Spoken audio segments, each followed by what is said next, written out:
అయోధ్యలో పర్యాటకుల రద్దీని అవకాశంగా తీసుకుంటూ దొంగలు రెచ్చిపోతున్నారు. భక్తుల నగదు, బంగారం, ఇతర విలువైన వస్తువులను ఎత్తుకెళ్తున్నారు.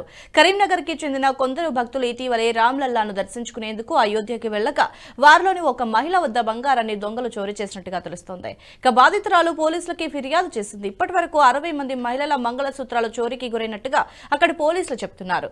రామమందిర ప్రారంభోత్సవం తర్వాత భద్రతా ఏర్పాట్లు కాస్తంత సడలించడంతో దొంగలు రెచ్చిపోతున్నారన్న విమర్శలైతే వినిపిస్తున్నాయి. అక్కడ పలు ప్రాంతాల్లో సీసీ కెమెరాలు కూడా తొలగించడం దొంగలకు అవకాశంగా మారినట్టుగా తెలుస్తోంది.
ఈ వీడియో మీకు నచ్చినట్టయితే లైక్ చేయండి, 10 మందికి షేర్ చేయండి. అలాగే కామెంట్ల రూపంలో మీ అభిప్రాయాలను మాతో పంచుకోండి. Nationalist hub group of channels ను సబ్స్క్రైబ్ చేసుకుని తెలుగునాట జాతీయవాద జర్నలిజాన్ని ప్రోత్సహించండి. ఈ వీడియో కింద ఉన్న బెల్ ఐకాన్ పై క్లిక్ చేయడం మర్చిపోవద్దు.